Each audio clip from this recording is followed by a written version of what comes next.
Welcome to Sacrilegious Discourse. I'm husband. And I'm wife. Together, we're reading the Bible for the very first time. We grew up without religion and wanted to know what all the fuss was about. Well, what have we learned so far? That God is a dick, and apparently some people believe in talking donkeys. We're not trying to pass ourselves off as experts. Nope, we're just reading the Bible for the first time and giving our first take reaction. If you'd like to join us in this venture, you might consider starting at episode 1. Otherwise, jump in wherever you like. All right, let's go read the Bible. Yeah, let's get to it.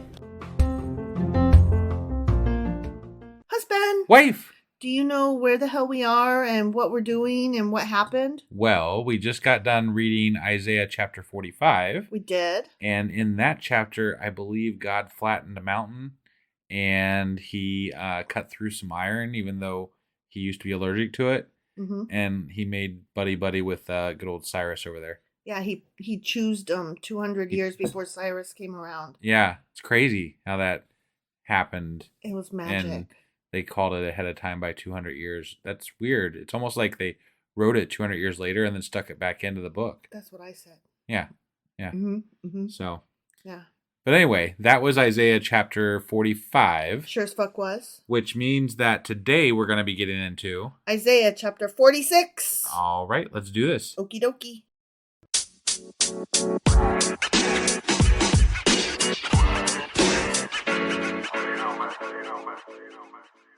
Okay, so here we are hopping into Isaiah chapter 46. Okay. And just an FYI, this is a continuation of where we left off with chapter 45. And where we left off at chapter 45 was idols. They're not good. Okay, yeah.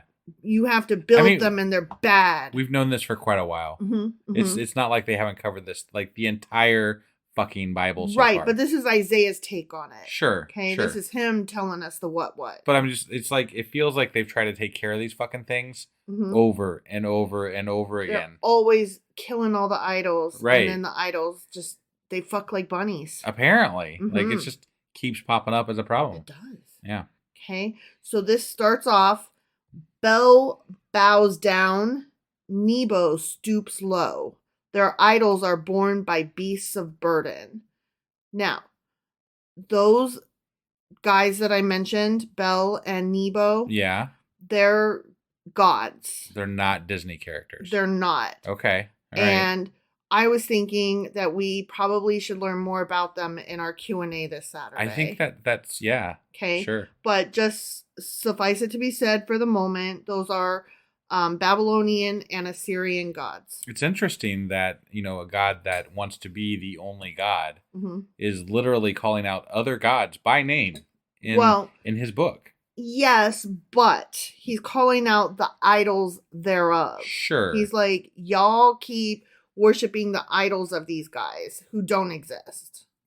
Sure. That's that being said, happening. if they've got a name drop, right? Yeah. That still means that they hold sway with the people. Yeah. Which to me is a big deal. I agree. So the sentence, their idols are borne by beasts of burden. Yeah. So what that means is these people, they're going into captivity, right? They're being, the Babylonian exile is happening.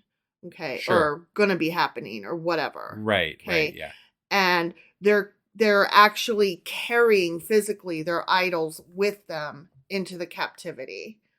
And so the significance of that is that they are physically carrying their gods with them. As opposed to, God just existing and not needing to be carried, which I find ironic because tabernacle and the ark. Yeah. So it's like, can you even believe they're carrying their gods around while they travel? OMG. Right. And it's like, yes, I can. We had to hold your house. We had to carry around your fucking house. Your throne. And your goddamn throne. Your fucking pillar of smoke and shit. Well, I mean, they didn't carry that around. It floated around. I'm just saying, we carried all that shit across the goddamn desert. Right. And you're laughing at these folks for doing the same goddamn thing. Right. Just the irony, it burns. Right. Yep. The images that are carried about are burdensome. A burden for the weary. Yes, it is burdensome to carry your God around with you. I agree. I mean, it's burdensome to carry anything around with you, really. So it's burdensome for that animal that you said that's carrying it, yes, right? Right. Yeah. It's the fucking horse, the llama, the donkey, right, carrying that shit. I bet there's some lesser to do people that don't have those things and they're walking. And there's some women that have their little Asherah poles tucked away in their purses, like, ooh, don't let my husband. You think they were that small? I mean, I feel like they would have been bigger. I don't know, because there were times when the women hid them from their spouses, and how could they hide them unless they were small enough to be hidden? Got it. These like ancient dildos? I did not expect that word to come out of your mouth. Yes, that's exactly what happened. Okay. I mean, the women had them. They hid them from their husbands. It just, Well, because they were for fertility and for... Right. Okay. I'm just going to stop. So anyway, they stoop and bow down together. Unable to rescue the burden, they themselves go off into captivity. Oh, okay. Right? I'm not, okay. Weren't they already going into captivity? Yes. It didn't really matter whether they had the burden or not, right? No, it didn't.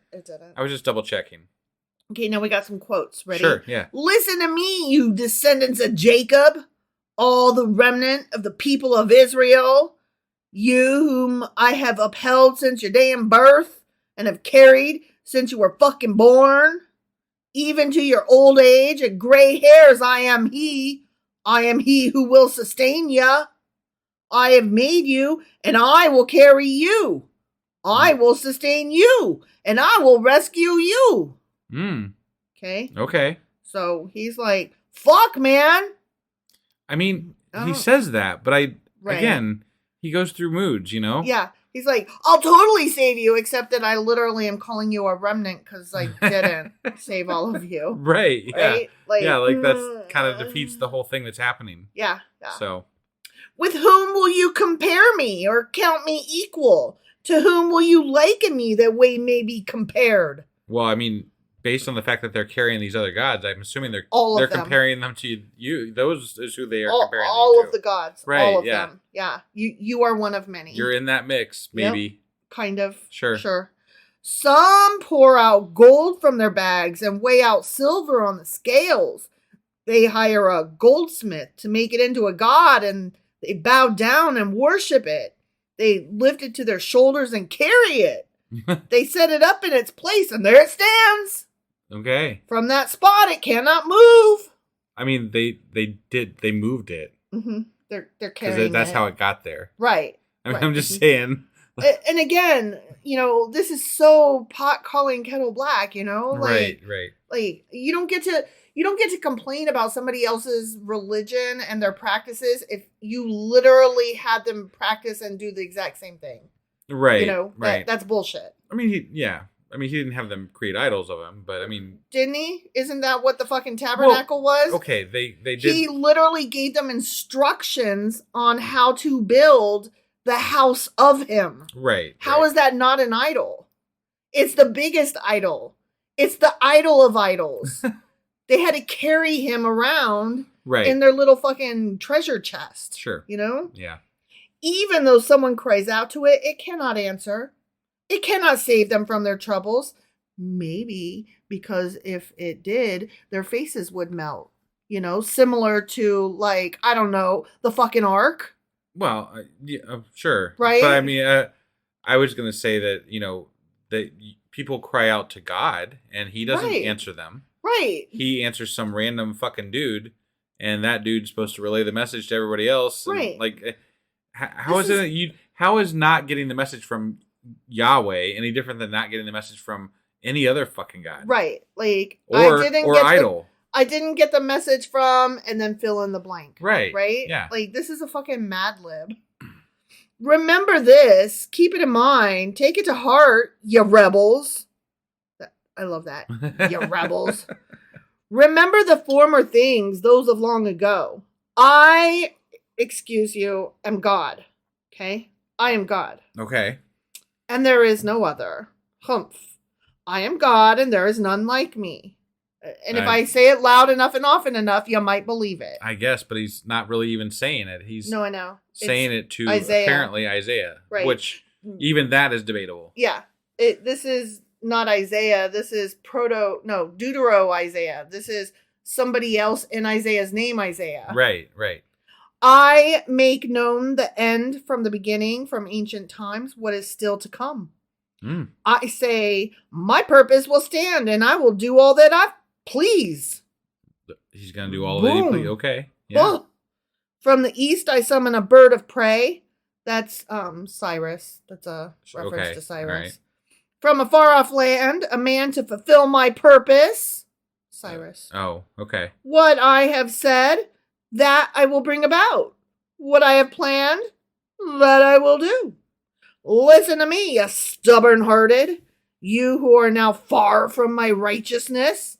Like, they're literally going into captivity. Can you not? Well, okay, so let's step back just a second here, because I feel like, you know how this is them writing this during the Babylonian exile, right? Or whatever. They already know this shit is happening, right? Yeah. They are doubling down on the prophecy shit. Like, they are doubling down hardcore on the, see how I knew this was going to happen? See how I knew all the things? Like, yeah, but we know, man. We know why you know. We know that you know because somebody fucking wrote it when it happened.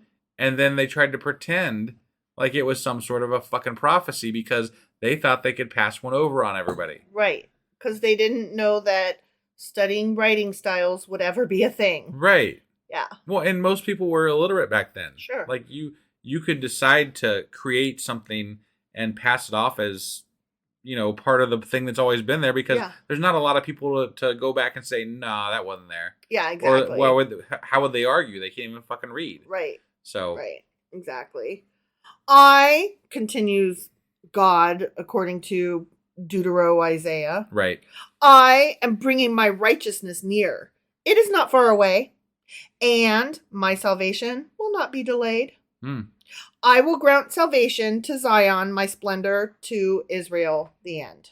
Got it. Okay. Got it, yeah. So, again, idols bad, I'm awesome. Yeah, and he's being very magnanimous through Cyrus. Okay. Yeah. Very interesting. Like, all this is very interesting to me, knowing when it was written. And, like, just the amount, like, he's saying more than he needs to say, because he's like, it's try hard. It's real try hard. Yeah. So it's so try hard. It's like, I'm going to yell at you a whole lot for several chapters, and I'm going to tell you the tell, and then I'm going to tell you the tell, and then I'm going to tell it some more, and make sure that you know that I told ya, so that believers can be all, isn't that cute the way that happened? It's so magical. Right. And so that non-believers can be like, dude, you need to stop. Yeah. You're too much. Yeah. So that's what's happening. All right. Well, that was Isaiah chapter 46. Sure as fuck was. And we will be back tomorrow with Isaiah chapter 47. All right. We'll see you guys then. Bye.